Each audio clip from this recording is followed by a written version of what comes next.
Welcome to another episode of the Black Boy Fly podcast. I'm your host, Dr. Isaac Addae. Today is a special edition. We are in Austin, Texas at AfroTech, the biggest black gathering in tech, and I have two dope brothers with me. I have Daniel Oppong, Gerald Onuoha. I want to hear you guys' story, and then we're going to have a conversation about whether Ghana jollof or Nigeria jollof is better. We already know that. Don't even start. We already know that. All right, Dan, you go first. Tell us who you are, what you do, and what impact you're making in the world. Yeah, thanks for having me, Isaac. Really glad to be here. So I'm Daniel, founder of Courage Collective. Courage Collective is a consultancy that focuses on diversity, equity, and inclusion work. We've worked with Fortune 500 companies all the way down to 10-person startups. I also founded a company called Boundless, which is focused on creating access for black and brown folks in marketing, consulting, and tech.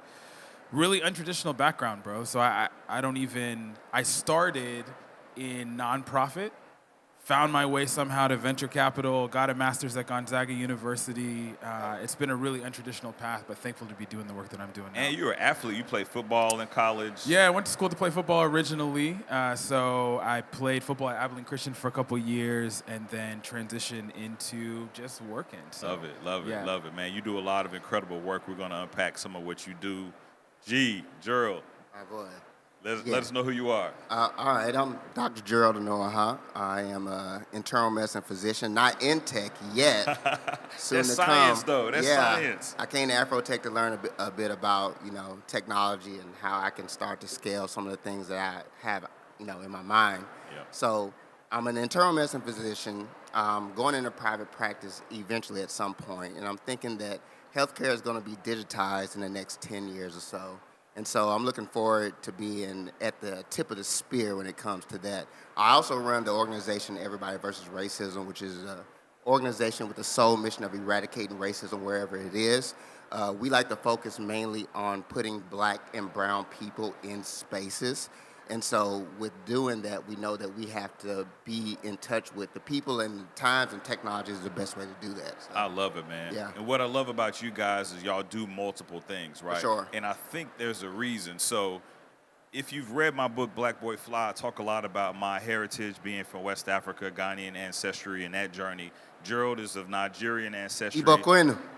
Daniel's Ghanaian ancestry. So, we got the Ghana Jollof vibing over here. For sure. But we were all born in this country, though. Oh, yeah, for sure. All born in the United States. And so let's talk a little bit about what that means, because there's a lot of people here that are from different ethnicities. Yeah. I don't think that the African experience in America is shared as much. That's what I, put the book and the podcast out for. So maybe just give me some insight, starting with you, Daniel, on what was it like growing up in America being Ghanaian?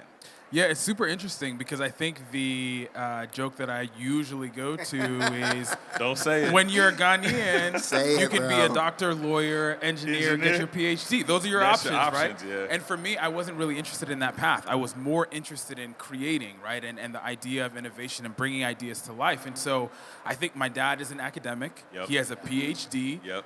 Associate Dean of Graduate School. That was the expectation for me and all of my siblings, but we just wanted to go a different path. And now, fast forward to now, all of us are entrepreneurs in our own way. Yeah. And so we all found our way, kind of a different, untraditional path in my family. But yeah, that's the expectation. When you come over as an immigrant kid, it's academia or bust. And I think we wanted to take a different path. And that really wasn't lit for us. Sure. It wasn't illuminated. Sure. It wasn't until I found another black man who was a co-founder of a venture capital fund where I realized that there could be a different path for me that wasn't academia. Yeah, and I love that because same thing in my family, full of academics. The academic path was the only option unless you were doing engineering or law.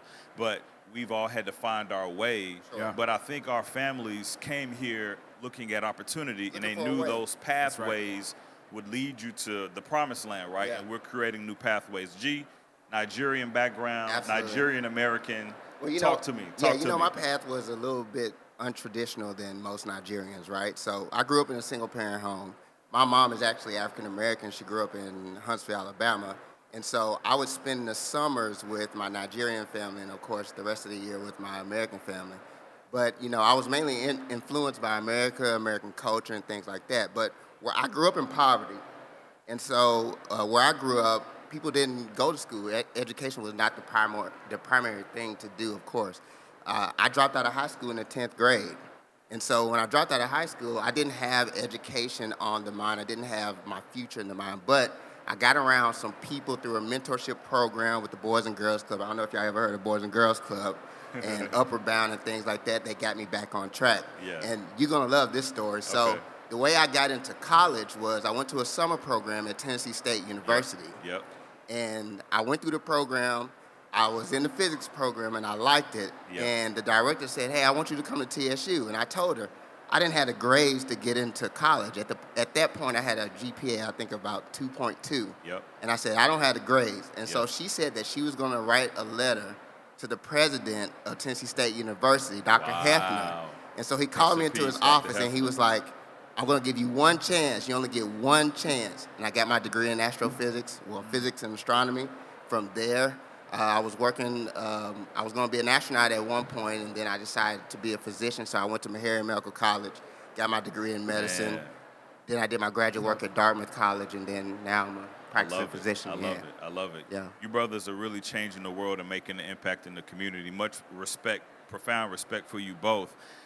Let's talk about one thing specific, and that's Blackness. Sure. Blackness is being challenged globally, right? If you are a person that embraces Blackness, you often face systemic racism, discrimination. You're often underestimated. But we are also African. For sure. So how do you view Blackness given your Africanness? It's an interesting question because I grew up as a third culture kid, not fully feeling a sense of belonging in either space. Yeah. Yep. When we go to Ghana, we don't speak Tree, right? Right. So people would give us shade about that. Yeah. But then growing up here, we didn't have traditional things that a lot of American families do. We didn't get phones when we were, cars when we were 16. Right. My parents hadn't heard about yearbooks or prom or anything of that What nature. is this thing? Same. Yearbook. I know, What is this but thing? it's like we didn't integrate, right, into culture, right? Yeah. So I think it was an interesting thing, and I think for me personally, it's just been a matter of reflecting on my own identity. Who am I, and who do I want to be in the world? I think there are aspects of being black, like it's one of those things that's inherent diversity. Yeah. People see it, and it's immediate, right? Yeah, for sure. Other aspects of diversity, maybe people aren't as visible. Right. But being black, I mean, is something that people experience immediately. And so I think for me, it's been a whole experience of integrating what does that mean to me as someone who comes from Ghanaian background, Sure. presents black in America, Sure. has been one of the few in a lot of the spaces that I've worked in, right? Yep. Yeah. Like, how do I navigate that identity? So that's Yep. something that I think about a lot. And so Good. one thing that I'm learning now is black is a spectrum. You know, just because you're African American or just because you're African or because you're an islander, that does not make you black or not black. And we all experience the same type of things that all black people experience. Systemic racism, we experience discrimination, things like that. And so what I'm learning now is like, anytime I see a black person, regardless of where they're from, whether they're African American or Nigerian or Islander or wherever, I try to pull them in because I know that they're struggling in a certain way. Sure. And I want to be that buffer for that struggle. So I want to help you get to where you're going, Yeah. wherever that is, regardless to what Yeah. ethnic background you come from. Yeah. Yeah. I love those perspectives. I asked that question because I struggle with Blackness, quite frankly. Yeah. Growing No, up, that's- right? Daniel mentioned third culture. I grew up in the South, Mississippi, Arkansas. I was the African folks' kid. The African booty scratcher, right? I was the African booty scratcher. I'm super chocolate. Yeah. Every day I was reminded that you black as hell and your parents talk funny. And Yeah. it's like, that's normal to me. For sure. But it was strange to everybody else. And so at one point when I was younger, I shied away from my ancestry. Yeah. I didn't want people to know I was Ghanaian because it came with ostracization. I was singled out. But as an adult, that's my superpower. For sure. And I've tapped into it in a way where I think it's beautiful because I get the best of both worlds. And so it's great to see you all thriving in your blackness, yeah. understanding those nuances. So let's shift gears a little bit. We're at AfroTech. There's a bunch of founders here. There's a bunch of business people here. So let's talk about business and entrepreneurship and what you guys are doing. Daniel, you've had an incredible run. You've led and built some awesome businesses. Talk to me, man. What you got going on? Yeah, so my main thing right now is the Courage Collective. And so I started that in 2020, like a lot of folks. It was pretty disillusioning and galvanizing experience. I think the Black experience came into full focus in 2020. What's been interesting is to see which companies have kept that same energy, right? Yeah. Not a lot of them have. And so for me, I started the Kirsch Collective. We do consulting, strategy work, and we do learning and development for large organizations. We've worked with anywhere from Fortune 500 companies all the way down to 10-person startups, thinking about how do we create cultures where people can really thrive. Yep. I think a lot of DE&I right now is calibrated towards just increasing representation, but that doesn't answer the question of what happens when those people actually get into the organization, Facts. right? And so we're trying to have a more holistic, human-centered approach to DE&I work. And then on the question of representation, I started Boundless, which is largely focused on getting Black and brown folks opportunities in marketing, consulting, and tech. Lots of barriers. For me, like I said, my dad wasn't going to drive me towards any kind of innovation or tech opportunities. Right. It wasn't until I kind of stumbled my way into venture capital that I started to understand, there's some possibilities here, right? And so I think for me, it feels like an imperative to put other people on. And so that's kind of what I have that I've been working on recently. Love it. G? Of course, for the past 2.5 years, I've been working on COVID. I Right. ran my COVID work for 2.5 years. Yeah. But Yeah. I started. Thank you. Absolutely. I started Everybody versus Racism after the incident with George Floyd. At the time, I was the only Black male doctor in my hospital. And so trying to explain to my colleagues that there were atrocities that are going on, against Black people became a little, a point of conflict. Sure. When George Floyd happened, I went to the nurses station. I put the video on the screens at the nurses station. I said, no person, regardless to color, should ever die Right. for nothing. Right. Not armed, Right. not a threat. Why did George Floyd die? Yeah. And it was there that I started to see some of the biases that kick in when systemic racism in the back of people's mind, has that influence. And so I started Everybody versus Racism as conversations to have in my hospital to let people know that, Black people have been going through these things for 400 plus years, and, this isn't right. We need more equality. We need more equity. Yeah. And so from there, of course, we did some programming in Nashville. It started to get big, to blow up. Some of that was with, some of the programs that you and I did together. Sure. And now what I'm thinking is, okay, how do we put Black people in spaces where, people don't normally see Black people and let them be who they are in their culture. So one thing that I do in the hospital, which is my own, protesting, I wear my Jordans every day in the hospital, every single day. So every Black boy, every Black woman, every person that identifies as Black, when they come to the hospital, they see a real Black man. I'm wearing J's. I got my white coat on, and I'm coming in. I'm like, "How you doing? I'm Dr. Onuoha." And some of the people, they look at me up and down. They say, "Oh, you the doctor?" I'm like, "I'm him. That's me." And so I use Black culture as my platform because I don't want to switch up wherever I am. Sure. And then people say, "Well, you're just like everyone else." No, I want you to see that I'm Black. And so that's one of the things I keep in the back of my mind when we talk about Everybody versus Racism. I love that nod to authenticity and For to sure. finding your way. I'm wearing some dope African Ghanaian attire. Yeah, I thought you was gonna wear that kente cloth. Right, I'm rocking the curls, Yeah. but a younger version of Isaac wouldn't be able to move in the world in this way and be Sure. fully authentic because I had been in environments that had conditioned me and told me that was not acceptable. Right. But now I've discovered my power in that way. So we've got an audience, we've got a lot of great people at AfroTech. They're here to learn, they're here to break into tech, they're here to get jobs. So let's share some insights. What are some things you would want to tell young people that are here in Austin? They're either looking to get into tech, they're launching a business, they're trying to gain some traction and level up. Share some nuggets. Bro, we could have a whole conversation about entrepreneurial insights, I'm loading them up. failures, right? Yeah. Bro, so many. But I think, so first what I would say for people who are job seekers, focus on transferable skills, right? Like you have a lot of things that you can do. On paper, you may not meet the description, Right. but you have transferable skills that are relevant that could be successful in a bunch of different careers. When I took my job as a talent director at a venture capital fund, I had never worked in venture, never worked in healthcare, never worked in tech, didn't even know what a head of people does, and that was the job that I got. So on paper, I had no business even having a conversation, but I still pursued it, and it turned out to be a major game changer for the rest of my career. So that's number one. When I think about entrepreneurship, I think, let me frame it this way. A good idea isn't a good idea unless it solves a problem.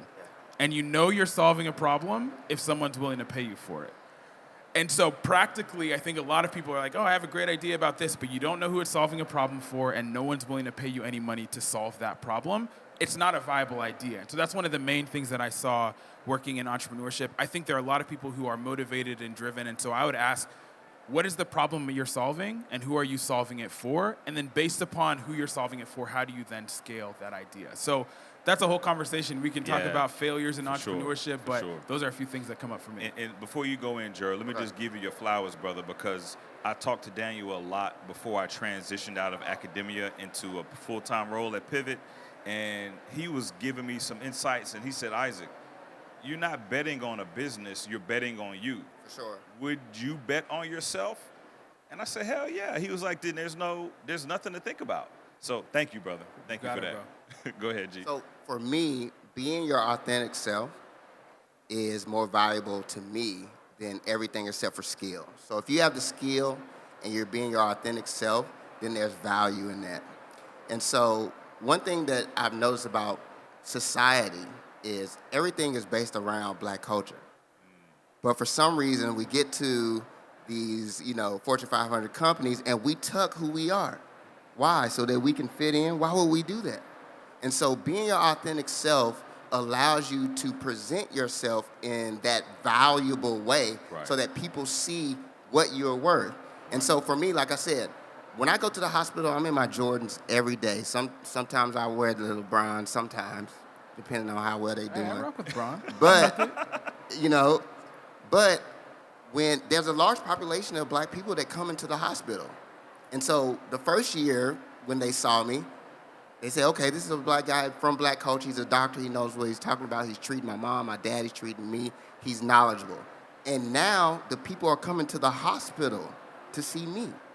Wow. And it's because I'm being my authentic self. Wow. And so I think that one day that's going to transfer into me being able to go off on my own because I know that the people know who I am, and they know when they see me, they see the authentic Gerald. So Love it. So look, the name of this podcast is Black Boy Fly, which is titled after my book, but it's really about encouraging anybody of any background to fly high and reach their dreams, right? Knowing that you're going to go through some stuff.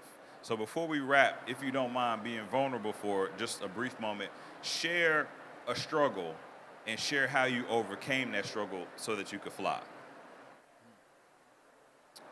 Yeah, I have a couple that come up for me. So first, I know we're in a season of a lot of tech companies laying off employees. Man. I got laid off twice in my professional career. Oh, wow, I didn't know that. Yep. Wow. Got laid off twice. And I think it's really interesting when you go from having something to kind of being with nothing and having to figure it out. And I think the point that you made earlier about having to bet on yourself and figure out, like, who am I?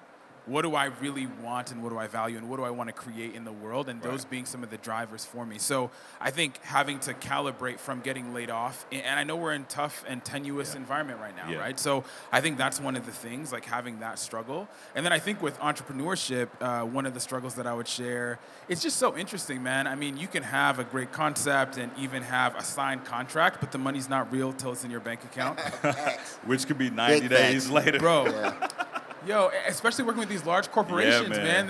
You'll sign a six-figure deal, and it could be 3 to 6 months before they pay you, right? And so I think for me, one of the challenges has been, how do we continue to scale the business, do it in a way that feels aligned with, number one, what I value, and then number two, how I want to work. Right.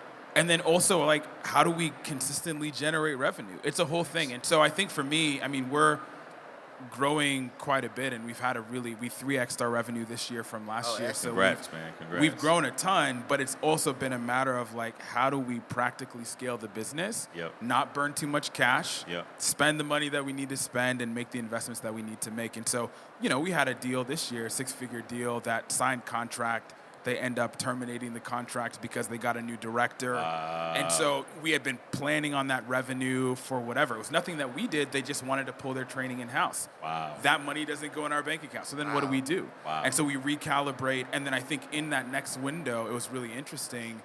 We were able to cover that and probably 50% more with some of the new contracts that we got.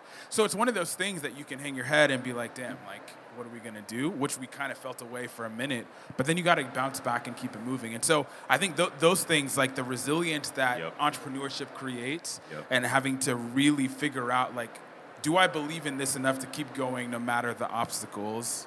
And then if the answer is yes, then you just keep it moving. So those are a few that come up for me. Love it. G, go ahead. What you got? Man, mine is a little more personal, bro. Yeah. Like, like I said, I dropped out of high school in the 10th grade.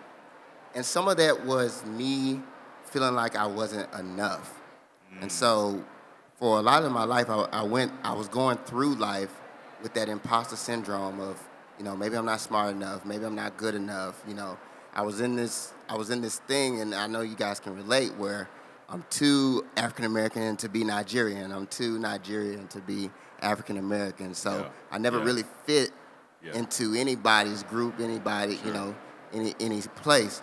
But, when finding myself and realizing that I had all the tools that I needed within me, all I had to do was work on them, I started to go after the skills. And once I started building my skills, my confidence started to go up. And when my confidence went up, that's when I started to see the results. And so, I akin it to working out, to lifting weights, right? Like, you're in the gym, you can only lift the bar up. You're like, oh, man, I can only get it 3 times. You look around, you're embarrassed. But if you keep lifting that bar, the next week you can add 5 pounds on it. That next week you can add 25 pounds on it. And before you look up, you got those 45 plates on there. Then you're like, okay, now I'm doing something. So, like, feeling like that you're enough and knowing that you have all the things within you, all the skills that you see people have, they acquired. You can acquire those things too. It just takes a little grit, a little perseverance. You can do it. Love it, man. This has been an incredible conversation. Again, we're live at AfroTech which is in wild. Austin, Texas. 12,000 people moving around in the tech space. We're having a blast. Thank you, two brothers, for stopping by the sound booth. Yeah. How can people connect with you before we wrap up? All right. You can follow me on Instagram, Dr. Gerald Onuoha. If you like social justice, we're Everybody versus Racism on Instagram also. And, our website is everybodyversusracism.org. Love it. But for us, The Courage Collective, so you can go to our website, thecouragecollective.co, and then you can find me on LinkedIn or IG. So Love it. LinkedIn is just my name, and then IG _Daniel05. Love it. Again, this is Dr. Isaac Addae, host of the podcast. Find me on isaacaddae.com. Can I make one shout out? Yeah, for sure. I got to shout out Morgan DeBond. Yes, sir. I've never Blavity been to team. AfroTech. This is amazing to see so many black, beautiful people, black excellence. It's next wonderful. year you're gonna be on the executive stage. We'll see. I hope. It's done. It's done. Daniel too. All right, fellas. Thank you guys so much. Tap in with the Black Boy Fly movement. Visit us, blackboyfly.club. Check out the book. Check out the podcast. Love to hear from you. Thank you. All right. Thanks, guys.